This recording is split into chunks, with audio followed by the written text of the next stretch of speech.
Hola, pedagogos y pedagogas críticas. Ya estamos llegando a los últimos contenidos del primer cuatrimestre y nos vamos a ir preparando para la evaluación, novedad, que la vamos a tener en el mes de agosto recién. En el transcurso de este video vamos a ver la última teoría que describe Borges en el capítulo 5, por lo cual en lo que queda de junio y julio vamos a estar practicando, problematizando situaciones del campo educativo a partir de la teoría, de las teorías que estuvimos viendo en este cuatrimestre. Quiere decir que vamos a estar practicando la evaluación que vamos a tener recién en agosto. Es decir, que vamos a dejar pasar las vacaciones, vamos a descansar un poco de las pantallas y vamos a retomar la actividad en agosto, más o menos fines de agosto. Ahí vamos a tener la evaluación. Después les voy a estar informando de qué manera. Como les decía recién, estamos en la última teoría. Si vamos a abrir el libro de Borges, en la página 120 y pico, 129, está el amigo Basil Bernstein, que es un sociólogo británico, con el sistema educativo y la reproducción social y cultural, que es la última teoría que describe el texto de Borges en el capítulo 5, que ustedes ya lo han leído, les invito a releerlo, y es la teoría que vamos a estar desarrollando en este video, ¿sí? Por lo cual vamos a abrir la presentación digital siguiente, Códigos sociolingüísticos de Basil Bernstein. Esta presentación digital está disponible en el blog del espacio, Pedagogía Crítica Diferencias, pedagogiacriticadiferencias.blogspot.com. Ahí se lo descargan para que lo tengan.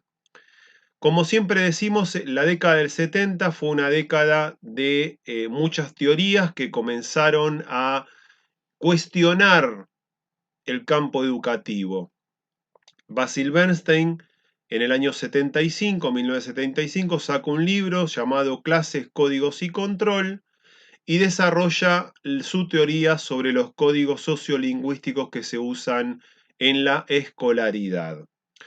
Este será el último eslabón del ADN de este cuatrimestre que habíamos comenzado allá hace tiempo con el amigo Antonio Gramsci y fuimos avanzando en diferentes teorías, dos grandes, digamos, andariveles, las teorías de la reproducción y las teorías de la correspondencia, por lo cual con Bernstein convergen los dos andariveles o las dos autopistas imaginarias de esta cursada, completando el ADN de pedagogía crítica en este primer cuatrimestre. Bien, ¿cuáles son las concepciones teóricas que utiliza Basil Bernstein para desarrollar su teoría? Él se va a estar o va a estar haciendo hincapié o va a estar prestando atención o va a problematizar el tema del lenguaje, de los códigos lingüísticos que se utilizan en la escolaridad de los niños, de las niñas y de los adolescentes.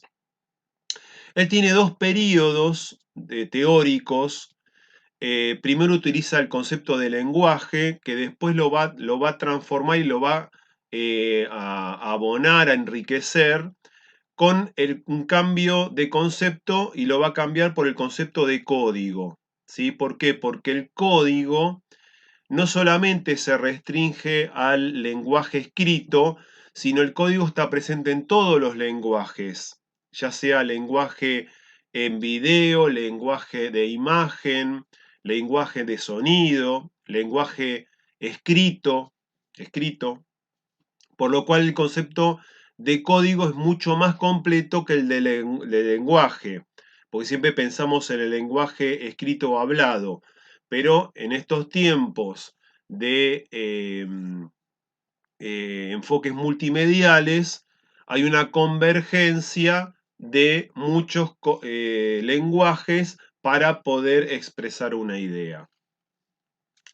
Y él dice, o el marco teórico que elige, que hay un lenguaje público y un lenguaje formal. ¿Cuál es el lenguaje público? Es aquel lenguaje que se usa cotidianamente, que está lleno de neologismos, lunfardos, cambio de sentido de las palabras. Es el lenguaje coloquial que usamos cotidianamente. Y por el otro lado, un lenguaje formal que se utiliza en la escuela, en la escolaridad, en la academia, en las universidades, en los libros. Es decir, es el lenguaje formal que muchas veces no se usa en un lenguaje cotidiano. Eso le llama, lo primero que le llama la atención es esta separación. Y él dice, bueno, evidentemente el lenguaje tiene que ver con el uso de las clases. Esto lo vamos a discutir después. No estoy tan de acuerdo, pero él dice esto, que las clases populares utilizan un tipo de lenguaje y las clases más desarrolladas educativamente o con mayor poder adquisitivo utiliza otro tipo de lenguaje. En eso estamos de acuerdo. Esto no quiere decir que las clases altas o burguesas utilicen un lenguaje académico. Lejos está eso. Y hay muchos ejemplos, pero sí que utilizan otro tipo de lenguaje y se comunican en forma distinta. Es decir, que hay un uso del lenguaje clasista. Pero lo más importante que apunta Bernstein es que el uso del lenguaje indica un desarrollo cognitivo. Un desarrollo cognitivo. Cuanto más complejo es la comunicación, más complejas son los procesos cognitivos. Esto, digamos, está desarrollado por otro sociólogo, Herbert Mead, que se encargó de desarrollar y estudiar estos procesos del lenguaje. Es decir, que hay una íntima relación entre desarrollo del lenguaje y los procesos cognitivos de procesamiento de información y de conocimiento. En un segundo periodo, él desarrolla los conceptos de código restringido y código elaborado, haciendo un paralelismo o nutriéndose de los conceptos de lenguaje público y lenguaje formal. Dentro del lenguaje formal, del lenguaje público, esta utilización del lenguaje en el ámbito cotidiano, familiar, el código es restringido. Ahora lo vamos a estar desarrollando. Y en el lenguaje formal, en el lenguaje académico, en aquel lenguaje más complejo, hay un código más elaborado, dice él. Entonces, código restringido y código elaborado. Muy bien, muy bien. Quiere decir que en las teorías de los códigos sociolingüísticos utiliza como marco teórico las clases sociales, es un enfoque clasista, se nutre o utiliza como variables de análisis los códigos de comunicación y los variantes del habla. Es decir, aquellas variaciones del habla, el uso cotidiano del lenguaje como recurso para analizar la escolaridad de los niños, niñas y adolescentes. Y por qué no de los adultos.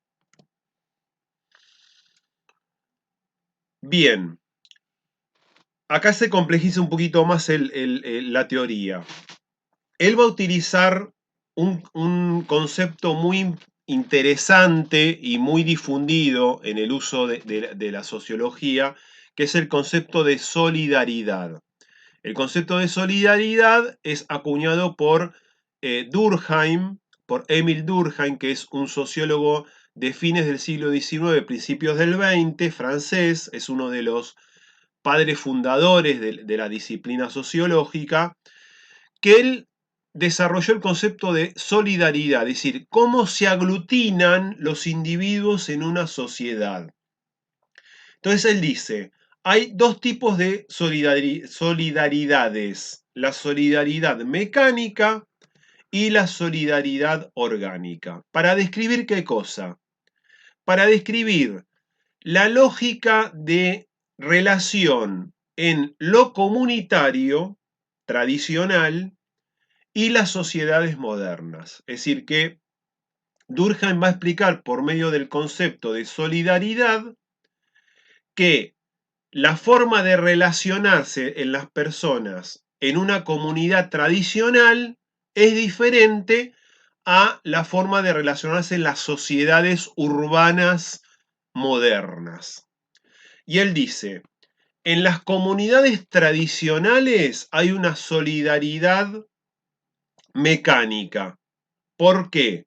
Porque los roles sociales son definidos por el colectivo, son inamovibles, una persona tiene un rol definido desde que nace hasta que muere, no hay movilidad social, el que nace en un estamento muere en ese estamento, y hay un gran peso o una gran dominancia de lo colectivo por encima del individuo. Es decir, el colectivo anula todo vestigio de lo individual, por supuesto esto es una construcción teórica, la realidad es compleja, por lo cual la solidaridad mecánica, los roles son muy definidos, el colectivo tiene un gran peso sobre el individuo y no hay movilidad social. El que nace en un estamento o en una clase muere en ese estamento o en esa clase. Es decir, que hay una... en la vida siempre se hacen las mismas actividades. Solidaridad mecánica para describir a las comunidades más tradicionales. Pero a Durkheim, ¿qué le interesaba? Le interesaba la nueva emergencia a fines del 19, principio del 20, la emergencia de las sociedades urbanas modernas. Y para esto acuña el concepto de solidaridad orgánica. Él dice, en estas nuevas organizaciones sociales, los roles no están definidos, hay movilidad social, ¿sí? Es decir, que el individuo puede ir cambiando de actividades y puede ir escalando en esta jerarquía social. ¿eh? Esto es muy descriptivo en obras de teatro de principios del siglo XX en Argentina. Por ejemplo, Mi hijo el doctor de Armando Discépolo, Mi hijo el doctor, ¿no? Es decir, este anhelo de los inmigrantes que venían de Europa, muchos de ellos analfabetos, que tenían la esperanza de que sus hijos sean universitarios o tengan una profesión. Bueno, esto es la movilidad social, la solidaridad orgánica. Roles no definidos, movilidad social y hay una preeminencia de lo individual. Es decir, hay un desplazamiento de la influencia de lo colectivo y hay una preeminencia del individuo. El individuo por fin saca la cabeza y comienza a construir su destino, digamos, o su devenir. ¿Sí? Entonces, solidaridad mecánica, solidaridad orgánica. Entonces, Bernstein toma estos elementos para describir que en el mundo cotidiano, en el mundo del devenir de la vida de las personas, hay una solidaridad cotidiana, la amistad, los lazos cosanguíneos, la familia, los amigos del barrio, ¿no es cierto? Y en esta solidaridad mecánica hay un código restringido, que es propio de las clases populares, dice Bernstein. ¿Cómo es el código restringido? Bueno, son oraciones cortas, gramática simple, hay hay mucha gestualidad, hay mucho lenguaje no verbal. Las palabras tienen un alto significado porque tienen un uso cotidiano, entonces según el uso que se le da a la palabra, tiene un alto significado o sentido para el grupo de pertenencia. ¿Eh? En cambio, dentro de la solidaridad orgánica, este mundo más profesional, más académico, en donde las relaciones no son tan estrechas o tan íntimas, hay un código elaborado, en donde hay mayor individualidad, el colectivo no tiene tanta injerencia, la gramática es mucho más compleja, las oraciones son más largas, hay oraciones subordinadas, hay más pronombres impersonales, que en el mundo de la solidaridad mecánica. Y hay una predominancia de los significantes. Entonces acá hay una diferencia entre los significados y los significantes. Los significantes es cuando nosotros buscamos la palabra en el diccionario. ¿Qué quiere decir tal palabra? Bueno, esa definición es el contenido significante de la palabra. Ahora, en el uso cotidiano, esos contenidos van cambiando significado según el uso cotidiano o el colectivo al que pertenece. ¿No es cierto? Esto lo vemos cuando viajamos, que hay palabras que cambian de sentido según al país vamos viajando o vamos a vacacionar. Entonces tenemos que los primeros días habituarnos a la forma de hablar porque el sentido que le damos nosotros a algunas palabras en otra cultura se le da otro sentido. Pero en el mundo académico o en el mundo de la solidaridad orgánica es el mismo significante. Si podemos viajar a otro país y la palabra va a tener el mismo significante. Entonces, este es el marco teórico de la teoría de Bernstein. Por lo cual, esto lo vamos a... Bien, lo vamos a obviar eso. Entonces, Bernstein va a trabajar la teoría de las transmisiones educativas, ¿sí? Es decir, que la escuela transmite una forma de comunicarse muy particular, dice Bernstein. Entonces, él va a trabajar con dos variables. Y acá tengo que detenerme porque no todos saben lo que es variables. ¿Qué es una variable? Una variable es un concepto que me sirve para analizar una realidad que admite muchas características, por eso es variable. Por eso es variable. Siempre hablamos de la variable edad, por ejemplo, que es la más común, o la variable tiempo. Bueno, él va a trabajar dos variables para poder analizar cómo se transmite o cómo nos comunicamos en la escuela. Te va a utilizar la variable clasificación y la variable enmarcamiento. Clasificación y enmarcamiento. ¿Qué es la variable clasificación? La variable clasificación es qué contenidos elegimos en la escolaridad y qué contenidos quedan fuera de la escolaridad, lo que llamamos el currículum, ¿sí? Esto ya lo trabajamos en otras teorías. Por ejemplo, Bowles and Hintis trabajan este tema de qué contenidos quedan. Pero acá el tema de clasificación es qué contenidos se le enseñan a los estudiantes y a las estudiantes y qué contenidos quedan por fuera, que no se les inculca o no se les enseña a los y las estudiantes. Cuando hablamos de contenidos hablamos de ideas, hablamos de textos, de bibliografía, ¿sí? Entonces, Bernstein dice, esta elección de los contenidos responde a la división social del trabajo. Ahí se se alía con la teoría de la correspondencia de Bowles-Gintis y explica lo que es el currículum escolar. Es decir, que el estudiante y la estudiante no eligen los contenidos. ¿Quién lo elige? O el docente, o la institución, o el Ministerio de Educación del país al que pertenece el profesor o la profesora. Sería al revés, el Ministerio de Educación le impone a la institución y al profesor y a la profesora un diseño de currículum y dentro de esos límites la institución y el docente se van a ir moviendo, eligiendo ciertos contenidos y ciertos no, y otros no.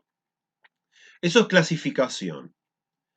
Enmarcamiento son, dice Bernstein, las formas de control sobre cómo se transmite el currículum. Es decir, acá se está criticando, se está pensando cuál es el enfoque pedagógico que utiliza él o la docente para transmitir ese contenido que fue recortado a partir de la variable clasificación. Entonces, clasificación, recorte de ideas, que tiene un fuerte sesgo ideológico, recorte de ideas, recorte de contenidos, recorte de bibliografía. Y la variable enmarcamiento sobre cómo se transmite esos contenidos que fueron recortados o elegidos previamente. ¿Sí? Por lo cual, dice Bernstein, o Bernstein clasifica, o hace lo que llama categorías, ¿no? Recuerden que las variables son conceptos que me sirven para analizar una realidad que admiten diversas características. Bueno, Bernstein dice, tanto la clasificación como el enmarcamiento puede ser fuerte o puede ser débil. Puede ser fuerte o puede ser débil. Cuando la clasificación es fuerte, las estructuras curriculares, los contenidos, están muy separados uno de otro, están muy sesgados. Quiere decir que las disciplinas están separadas y están muy elegidas. Eso es lo que dice Bernstein.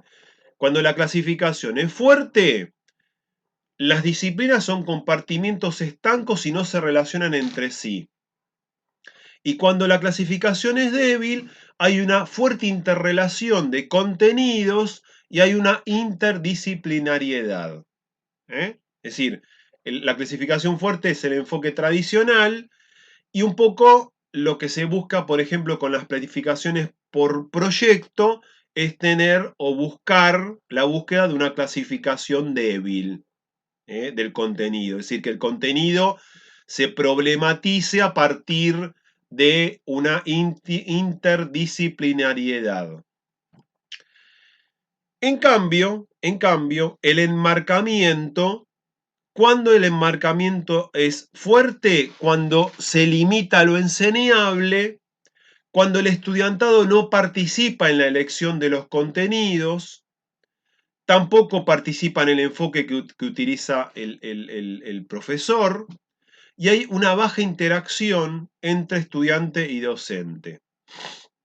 En general es cuando el docente tiene una gran participación en el desarrollo de los contenidos y hay una gran pasividad de los estudiantes, de los y las estudiantes, en la participación de la clase, enmarcamiento fuerte.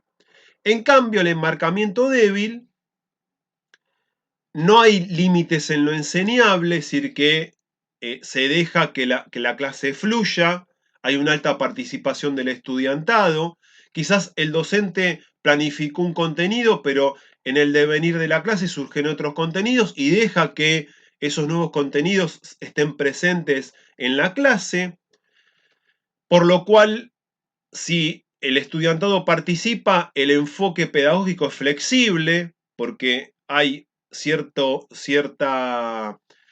aspectos que el docente no está manejando y deja que la clase fluya, y hay una interacción flexible entre el estudiante y el docente. Entonces, enmarcamiento fuerte, enmarcamiento débil. Clasificación fuerte, clasificación débil. Por lo cual, la evaluación de cómo se interactúa, cómo se comunica en una clase, Bernstein dice, tenemos que hacer una relación entre la clasificación y la enmarcación, entre la clasificación y la enmarcación.